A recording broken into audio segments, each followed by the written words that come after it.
Hey friend, I'm Hannah Lapsansky, and you're listening to the Moms Grab Coffee podcast, where moms share how they find peace and joy in the chaotic beauty that is motherhood. If you're stressed, overwhelmed, and exhausted, come join us to fill yourself up with hope and wisdom from moms who are in it too, and who will always point you back to Jesus. Hey, what's up, friend? Normally, I have a mom friend come on the show to talk about her testimony and all the different ways that she's developed peace and joy in her motherhood. But today, it's just going to be me. I want to share a little bit about what I do when I feel overwhelmed.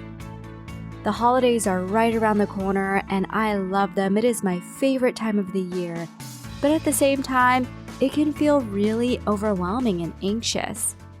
Maybe that's the case for you. And so I want to take a minute to talk about the 5 things I do when I get to that state. And I hope these are things that you can use right away so that you can kind of decompress as you get into the Christmas season. All right, so the first thing is getting a hold of our thoughts. Now, conceptually, even theoretically, that sounds fantastic. Let's capture our thoughts, hold them captive, be able to filter the good ones from the bad ones. But I looked up how many thoughts we actually have a day, and a study from Queen's University in Ontario among psychologists found that we have 6,200 thoughts a day. 6,200 thoughts. So being able to capture them might really feel impossible, especially when we add emotions on top of that. These psychologists like to call these things thought worms. I mean, that kind of sounds gross, but if you think about worms, they're just going anywhere and everywhere, right? Squiggling everywhere, on top of each other, below each other. They're just all over the place when you think about worms. And so if we think about 6,200 of them going through our minds all day, there's no way we can capture them all, right? Now, some thoughts are obviously going to be more dominant than others. But my point is, it is much, much faster to have a thought in our mind than to speak a thought out loud. Now, thoughts have huge implications over our emotions. Think about yourself silently scrolling on social media. How many thoughts are manifesting into an emotion? So here's my first tip.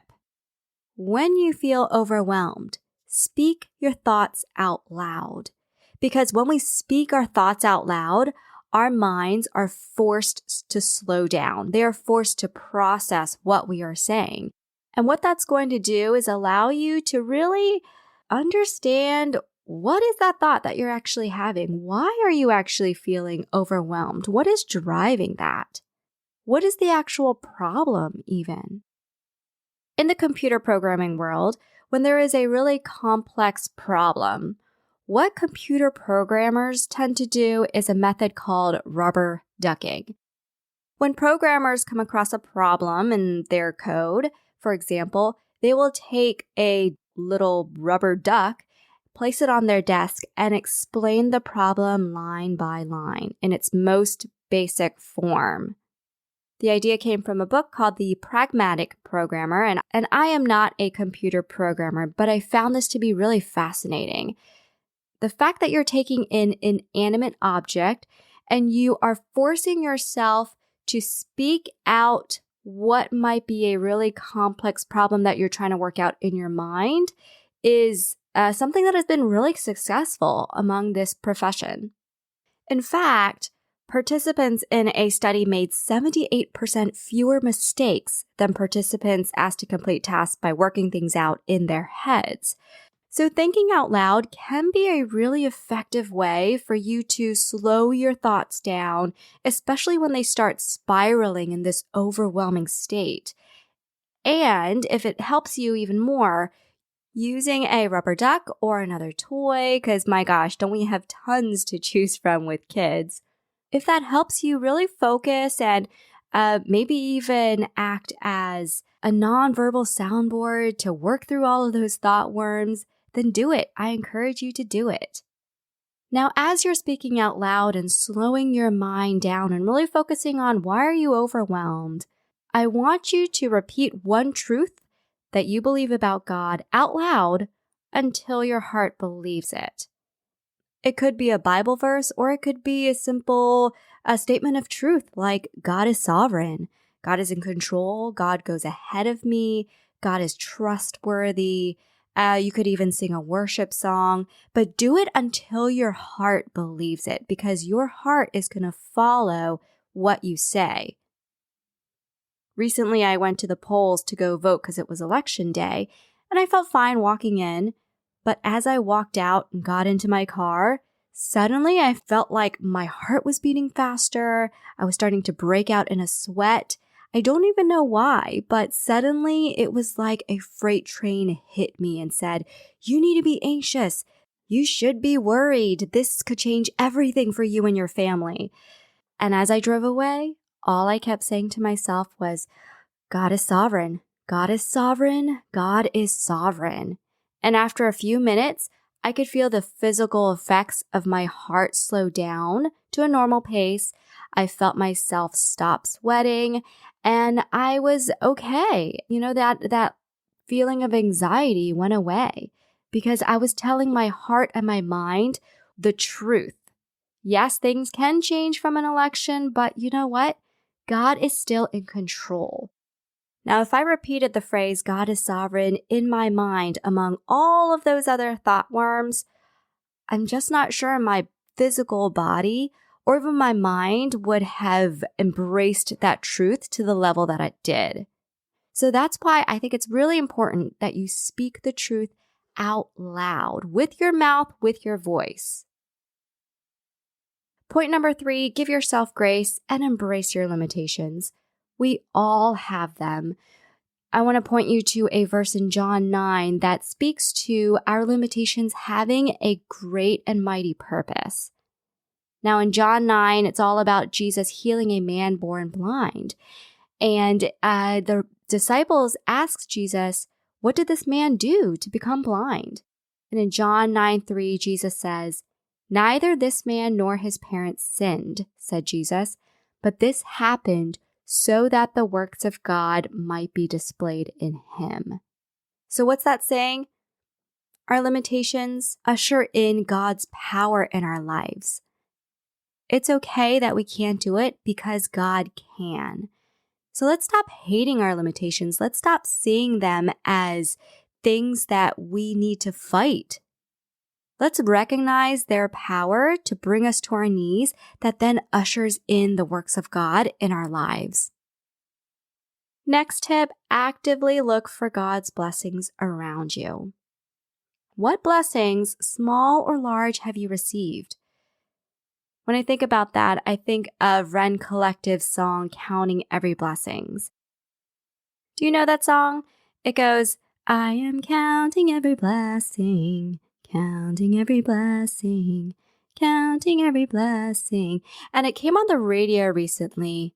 And I actually never listen to the radio anymore, but I happened to listen to it a few days ago. And that song came on, and I thought about my task list. And I'll tell you why. I create a task list every single day. And I'm putting even the most minor things on that task list, especially during my workday. Things like check email, respond to Joe, fill up water bottle. I mean, I want credit for every single thing. So when that song came on, I thought, wait a minute, am I qualifying my blessings and filtering some out? When that song says I am counting every blessing, it's not I am counting just the big blessings. I am counting just the blessings that not everyone else has. It says I am counting every blessing. On the fantastic days, maybe it's really easy to recall all the blessings you have.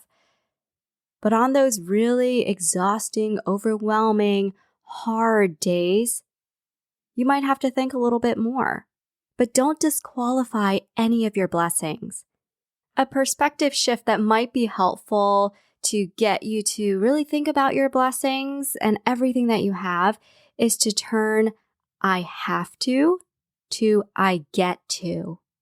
Making that tiny replacement in the statement suddenly turns everything into an opportunity.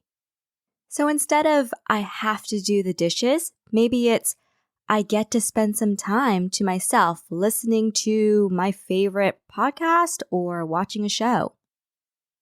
Instead of I have to take my daughter to sports practice, maybe it's I get to watch her grow and build this skill set and see her enjoy something that she really loves doing. Instead of I have to work, perhaps it's I get to work and stretch my mind in new ways.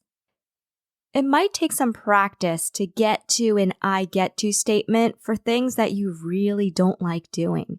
But keep trying, keep at it, because you might uncover a big blessing that you didn't even realize was there.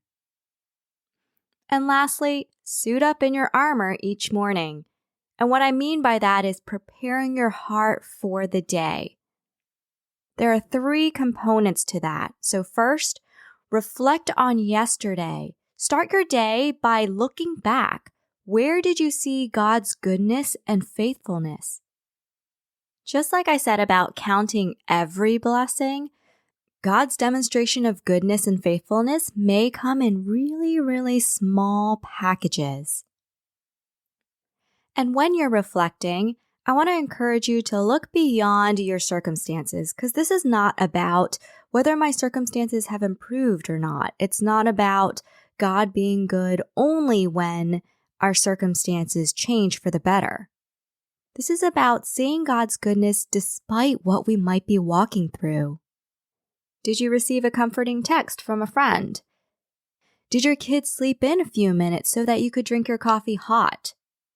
Record all of those moments down, because that is going to be the foundation for component number 2, which is prepare for today. What are you praying for, and what are you believing about who God is? If you're feeling lost and discouraged, God says that He is present. He will be with us wherever we go. If you're exhausted and you need strength, God says those who trust in the Lord will find new strength. If you're feeling overwhelmed and you need peace, God says, give your burdens to me and I'll take care of you. Which leads me to the last component, and that is embracing biblical truth. Take a piece of scripture, write it down, memorize it, and speak it out loud throughout your day.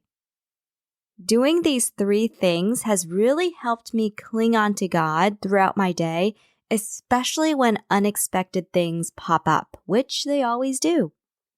So try it out. You could take a piece of paper and write these 3 things down. So reflect on yesterday, prepare for today, and embrace biblical truth. Or you can get the template that I created and use every day. Just go to prepare.momsgrabcoffee.com to get your copy. All right, friend, that's all I have for today. Hope you try these tips out. I'd love to know what you think. Just drop me a note on my website or connect with me on my Instagram and Facebook pages. You can find me on both at Moms Grab Coffee.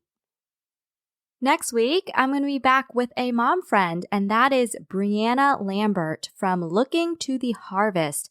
And she's going to talk about how the greatest lessons she's had about God were in the questions that were never answered.